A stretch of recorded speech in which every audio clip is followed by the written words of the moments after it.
My dear crystal lovers, welcome back to the channel. If you're new around here, my name is Hjem. I am a small business owner and I have a company named AVIUVI.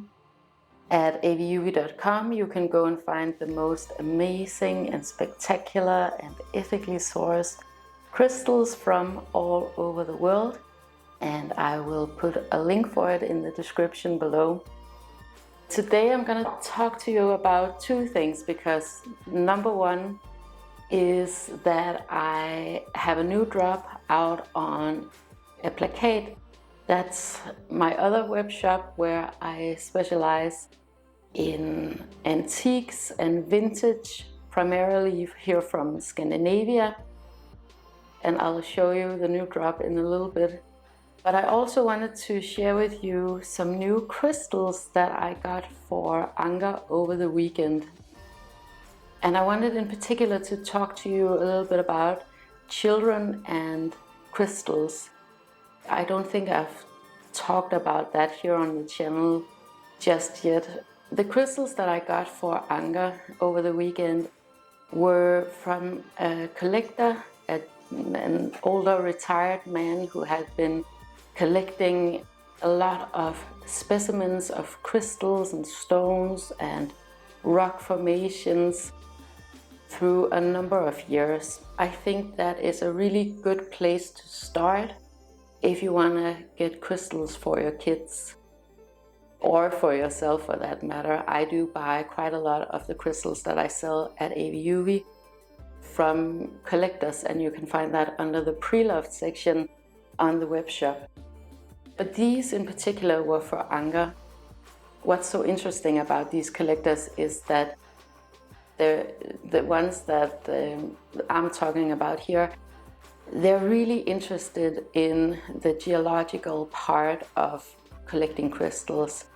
That means that they have huge collections of prime specimens, and they're not necessarily that interested in the spiritual side of collecting crystals. But that means that you actually get some crystals from these guys that are in such good condition. They are really good representations of the various crystals, and you can also get it for a pretty decent price. And those are all aspects that tells me that that would be really good, especially for a child. All children are really naturally drawn to crystals, and if you want to know how to work with crystals or act around crystals, just watch how a child handles crystals. It's a very natural way of approaching crystals. I got a little collection for him, and these are not necessarily crystals that I would go out and buy from new. They're actually, most of them I would never go out and buy from new. For example, this amethyst right here, I wouldn't go out and buy a newly mined amethyst, and there are a lot of reasons why I wouldn't go out and do that, and I've talked about it a lot here on the channel. But amethyst is just a crowd pleaser. I think most crystal collectors have an amethyst in some shape or form. I don't have an amethyst in my personal collection because I've never been that interested in them, but they are beautiful. They are this beautiful purple tone, and they're very interesting geologically. So this is a natural point of an amethyst crystal, and this is a really beautiful example of an amethyst. So it has these speckles that actually made little spike formations into the crystal. So it's very interesting geologically, and it's very pleasing aesthetically. And I also got, this is also an amethyst geode, or part of a geode, and I'll show you some close-ups. Again, it's very interesting, and that's what you want to go for when you buy crystals for a child, something that really awakens the wonder of nature. I never go and buy cut and polished crystals, and there are a number of reasons to why I don't do that. One of them is that you don't actually get to enjoy nature the way that nature was created, because crystals like these has taken nature millions of years to create, and they are so perfect and they awaken so much wonder in a human being about what is actually possible in this world, right? Plus, it really looks like a gemstone. It really looks like a treasure. And that's the funny thing about children and crystals, is that they immediately see the beauty and the value of a crystal, that enthusiasm that they naturally have. They don't have all of these connotations and layers upon layers of what it is to be a crystal collector or what you're supposed to do with the crystals. They just place them wherever they want, on their body or in their home, in their room or whatever. And so it just comes very effortlessly to children. And if you can hold yourself back a little bit about telling them about the more metaphysical sides of crystals, you can just let it unfold on its own, and they'll figure it out for themselves, because it's that easy and effortless and natural for them. These two I got for him, and these are all pre-loved. Again, these are not crystals that I would go out and buy from new, and I'm not even sure that there are that many of these natural points of amethyst around anymore in this good of a quality. Most of the amethyst that you can get your hands on for a decent price would be the cut and polished versions, and you have to be a little bit careful with that. For one, the whole environmental aspect of cut and polished crystals, and also there's a lot of these pocket crystals and polished crystals that are basically fake.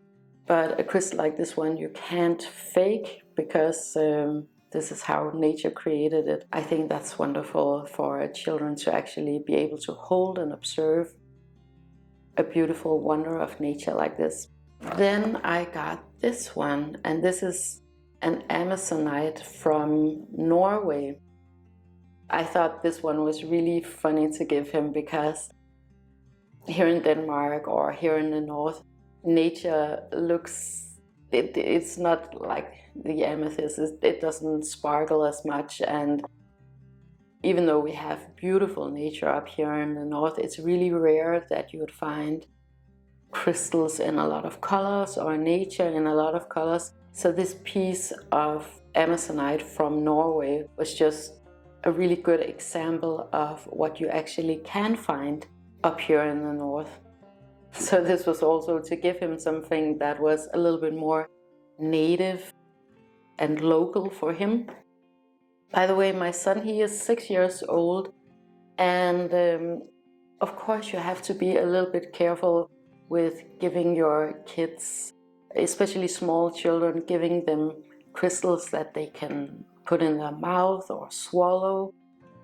I don't think that's an issue with these bigger crystals, but especially if you get the small pocket crystals that basically just looks like candy, I wouldn't buy that in any case. But you have to, of course, be careful with children that you don't give them something that could be dangerous for them.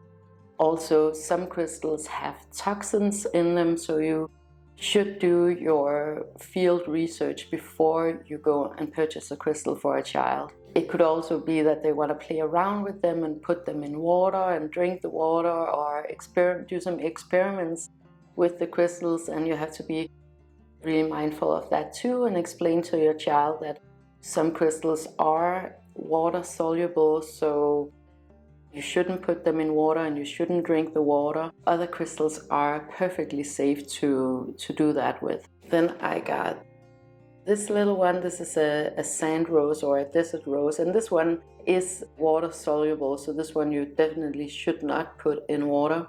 These are found out in the desert in Morocco, and this one was a really nice example because it is perfectly formed. It looks like it hasn't been attached to anything. This one is a little bit softer than, for example, the amethyst. The amethyst is a quartz, so this one has a hardness of 7, so you could definitely put this one in water if you wanted to. Then I got this ruthelized ruthil quartz, or it's a quartz with ruthil inside. It almost looks like hair inside, and I'll show you some close-ups of it. This one was the one that he immediately grabbed because it is really interesting, because you have both the rock formation, you have the quartz, you have the ruthil inside, so it's a really interesting specimen.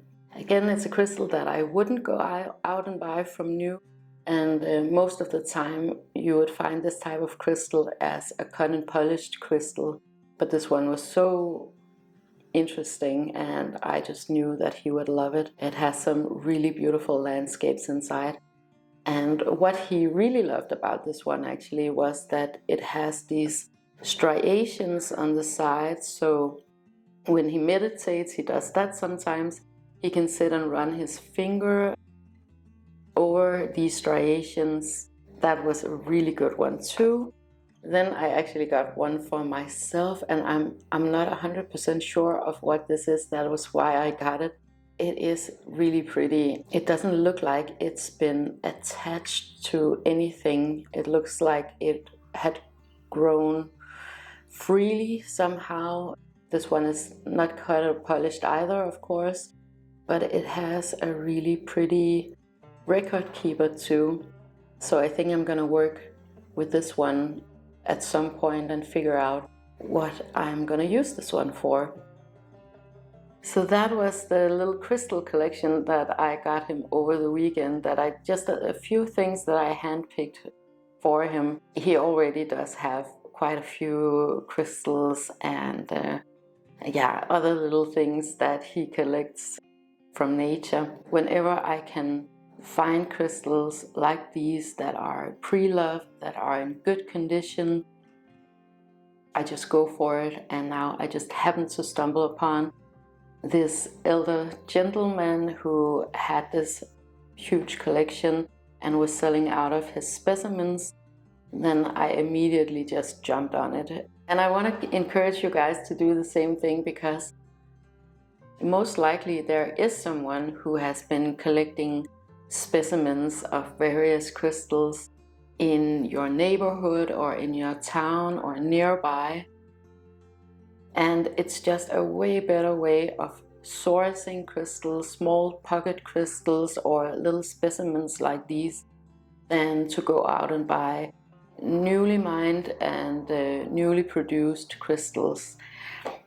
By the way, I moved out here to the kitchen because it's a little bit cooler out here in the afternoon than it is in the living room, and I thought that it would be a little bit more quiet too, but apparently it's not. We are in the city, we are in the middle of Copenhagen, and there is a building site down here, so there's a lot going on here in the neighborhood. The other thing that I wanted to share with you today is the next drop of Aplakat, and it's coming out on June 1st. So we have a new drop every month of various antiques and vintage objects that we found, and I want to tell you a little bit about what I go for when I go and find these things, because it's exactly the same as when I go and find objects for myself. Aplakat, we started back in 2020 as an art shop, as an online art shop. Then we took a break from it, or just left it dormant for a while because we got so busy doing other things. But this year we really wanted to take it up again and work with it again, because we wanted to implement a lot of antiques and a lot of vintage, especially here from the northern region. You know, vintage and antiques is something that I'm just really interested in, and I have been for a really long time, especially when it comes to natural materials. stone materials, crystal materials, so marble, travertine, granite, all of these materials that I just really love having in my space.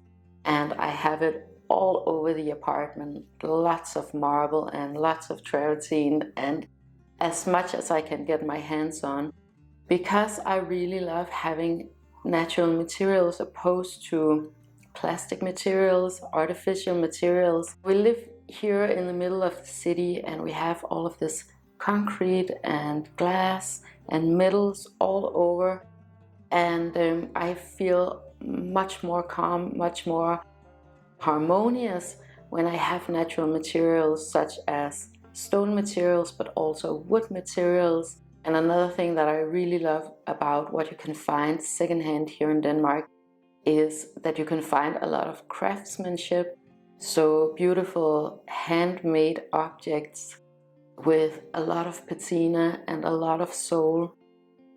Of course, I always encourage you, and if you've seen my thrift shopping videos, you know I really do encourage you to go and buy secondhand and thrifted objects and things on auction, for example, particularly if you buy crystals and crystal jewelry. It's a good idea to at least go and check out if you can find something that is secondhand. However, I'm aware that it's not everywhere that you can find beautiful objects secondhand the same way that you can here in Denmark. I don't know what it is, but we've had this culture of consumption, which obviously has been really toxic. But it also means that we have so many objects up here, so many things, and you can get so much secondhand and in a much higher quality than if you went to IKEA, H&M Home, Zara Home, or even a lot of the mid-range brands, even the Danish brands. You can get so much more value for your money if you buy secondhand here in Denmark.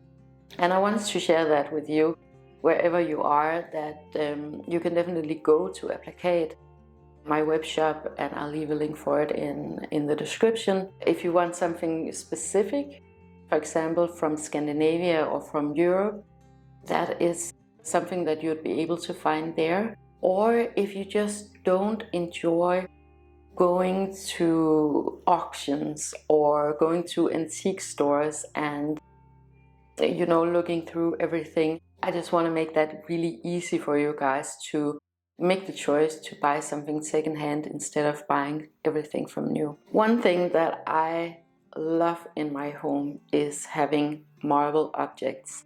So I got these two candle holders for tea lights, and if you've been watching my videos, you know that I have a bunch of these, but I found this set and I wanted to share that with you guys. I wanted to put it up on Aplakat because I have been enjoying mine so much. They give the most incredible glow, and I call this type of marble, I call it the 80s marble, because this is the type of marble that I grew up with, and that is fairly easy to find here in Denmark, not out in nature, but secondhand, because it was super popular.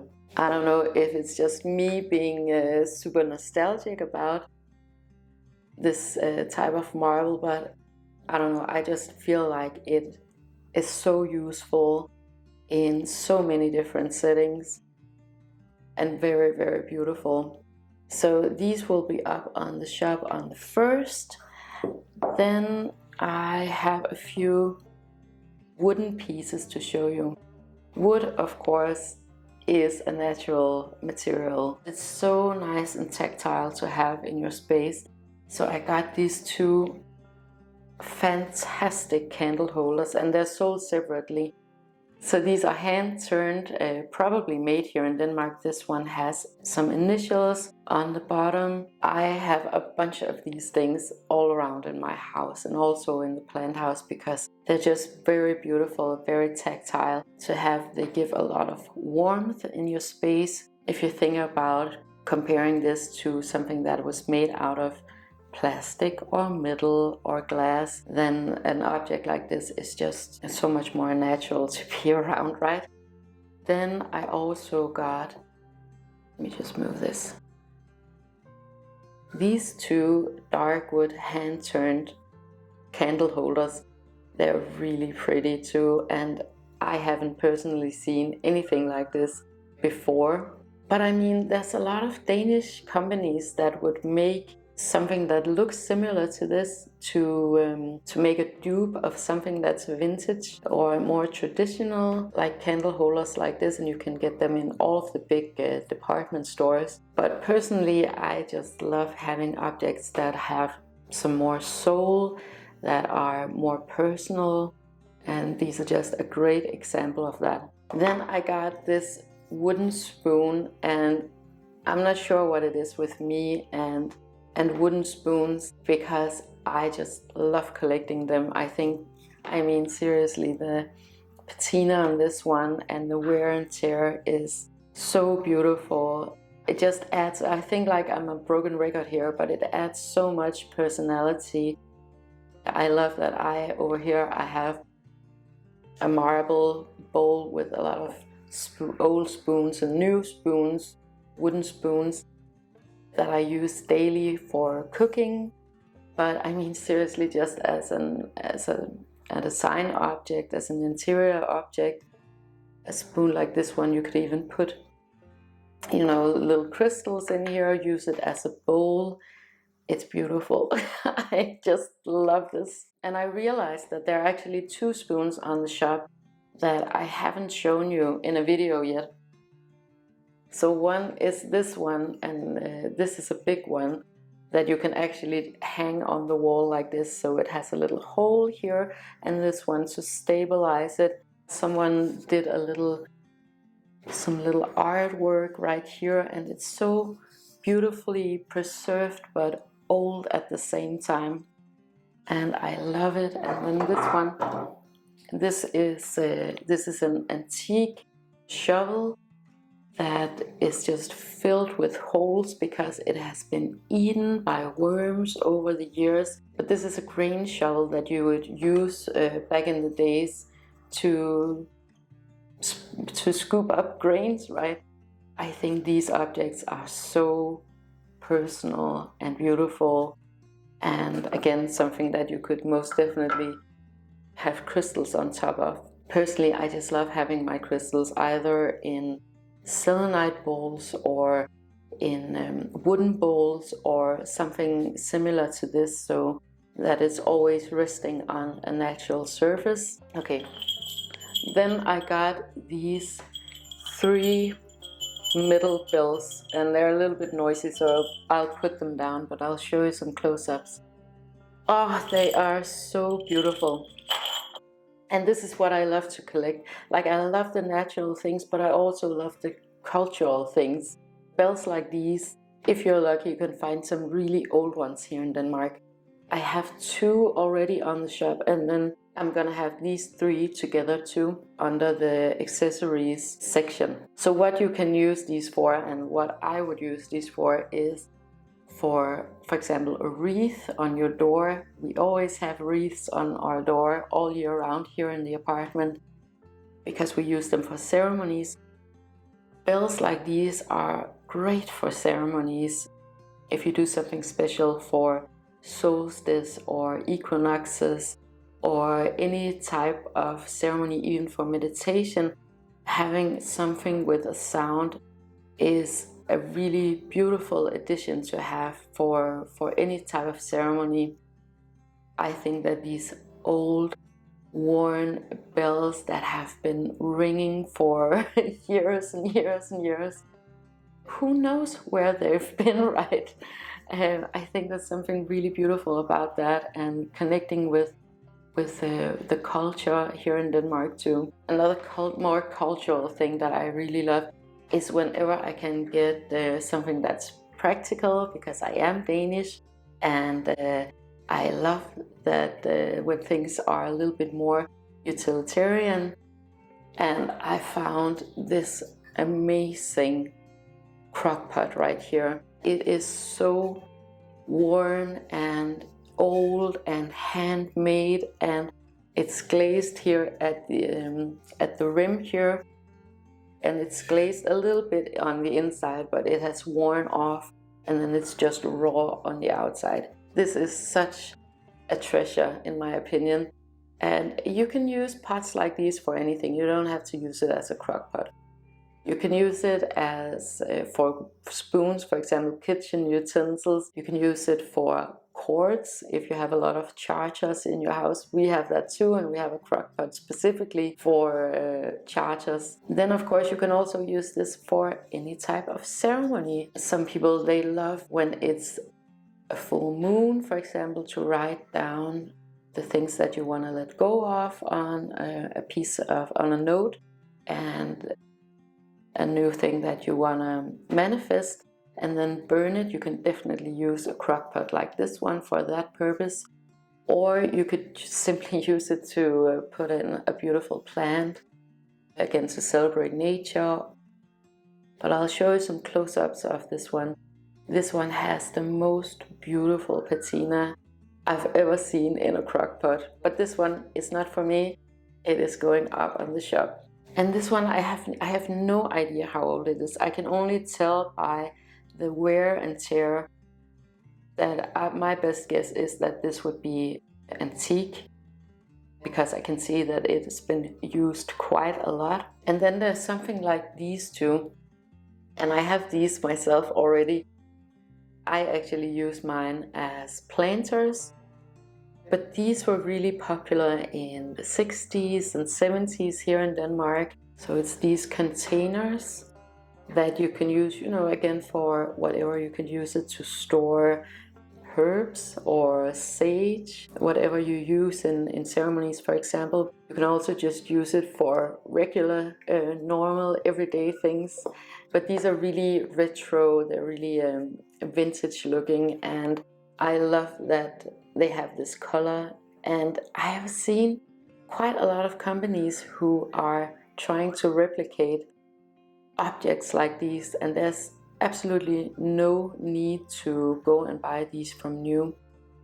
This was a really popular type of glaze back in the 60s and 70s, so you can find it secondhand, and now you can find it at Aplakat secondhand. This weekend, this Friday and Saturday and Sunday, I will be at an event here in Copenhagen. It's actually in Frederiksberg. It's a big garden event, and I have never attended a garden event with my crystals before. So I'm really excited about trying that out. Like, for me, that makes a lot of sense because it's nature and I love gardening. If you're in the area, I'll leave a link for the event in the description below. That was it for the video today. Thank you so much for watching, and if you enjoyed this video and you would like more of this type of content, make sure to like, share and subscribe. It helps me to know what you guys want me to talk about, and it also helps others to find this content if that is what they're looking for. And I want to wish you the most amazing day with so much love to you and to yours.